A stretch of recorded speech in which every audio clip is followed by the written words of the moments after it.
আসসালামু আলাইকুম। বাইরে প্রচণ্ড গরম। এই গরমের সময় সবাই একটু ঠান্ডা খেতে পছন্দ করে। আর এই ডেজার্টটা যদি ফল দিয়ে ভরপুর আর আইসক্রিম দিয়ে ঠাসা হয় তাহলে কেমন হয়। চলুন তাহলে শুরু করা যাক সেই মজাদার ডেজার্ট রেসিপিটা। এখানে ফুটন্ত গরম পানির ভিতরে 1 কাপ সাবুদানা দিয়ে দিলাম। সাবুদানাটা না ফোটা পর্যন্ত অপেক্ষা করতে হবে। এরকমভাবে নাড়াচাড়া করে নেবেন। সাবুদানা ফুটতে একটু সময় নেয়, কিন্তু ব্যস্ত হলে চলবে না, এটা একটু আস্তে আস্তেই নাড়াচাড়া করে নেবেন। সাবুদানাটা কিন্তু খুব ভালোভাবে ফুটে গেছে। এখন আমি এটা চুলোর থেকে নামিয়ে ঠান্ডা করব। দেখতেই পাচ্ছেন খুব সুন্দর করে কিন্তু ফুটে গেছে। অন্যদিকে 1 লিটার দুধ এরকম ঘন করে নিয়েছি। দুধটা কিন্তু যথেষ্ট পরিমাণ ঘন। আর এখন আমি এখানে আমার পছন্দ মতো চিনি দিয়ে দেব। আপনারা যতটুকু মিষ্টি খেতে পছন্দ করেন ততটুকুই চিনি দেবেন। আমি আমার পছন্দ মতো চিনি দিয়ে দিলাম।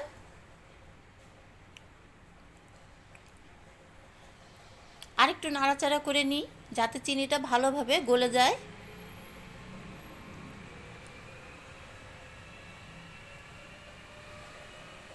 এখন আমি দিয়ে দিলাম রান্না করে রাখা সাবুদানাটা। সাবুদানাটা আমি ফ্রিজে রেখে ঠান্ডা করে নিয়েছি।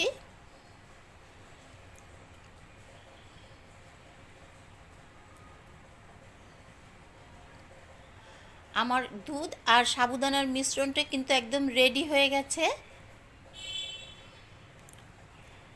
এটাও আমি ফ্রিজে দিয়ে খুব ভালোভাবে ঠান্ডা করে নেব।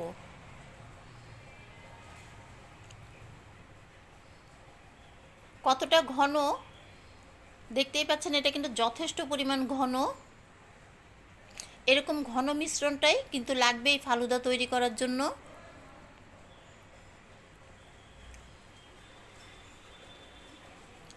এটা আমি ফ্রিজে রেখে একদম ঠান্ডা করে নিয়েছি 2-3 ঘন্টা ধরে।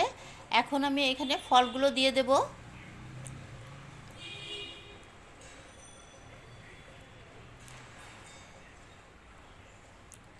আমি নিয়েছি এরকম মিডিয়াম সাইজের 3টে আম।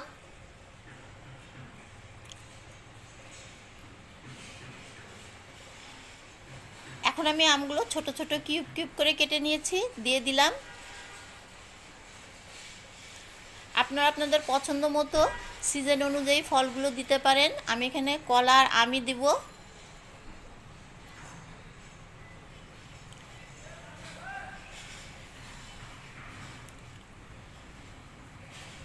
দিয়ে দিলাম কলাগুলো আমি কিউব কিউব করে কেটে নিয়েছি।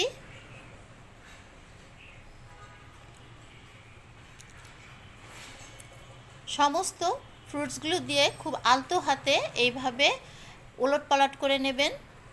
তারপরে এরকমভাবে কিন্তু ফ্রিজে রেখে দেবেন। যখন খুশি তখনই কিন্তু এটা পরিবেশন করা যায়।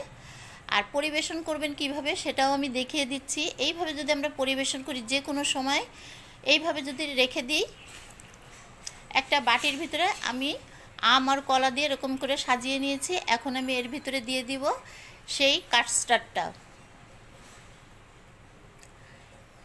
এটা একটা খুবই হেলদি খাবার, আর বাচ্চারা তো খুবই পছন্দ করবে, বড়রাও খুবই পছন্দ করবে।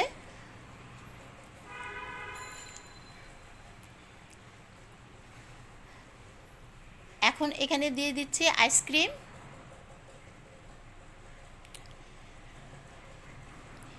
দিয়ে দিলাম একটা বিস্কিট। ডেকোরেশনটা যার যার পছন্দ মতো করে নেবেন। তারপরে দিয়ে দিলাম একটু জেলি।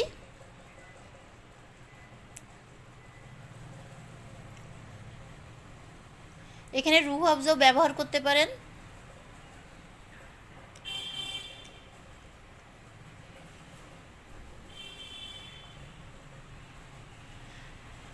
আর দিয়ে দিলাম কয়েকটা কর্নফ্লেক্স। এটা কিন্তু খুবই ভালো লেগেছে এর সাথে। ব্যাস, আমার ডেকোরেশন কিন্তু হয়ে গেছে। এরকম একটা সুন্দর ডেজার্ট যদি সামনে দেন তাহলে কিন্তু সবাই খুবই পছন্দ করে খাবে, আর খুবই কিন্তু মজা এটা খেতে। ভালো লাগলে একটা লাইক, একটা কমেন্ট করে দেবেন।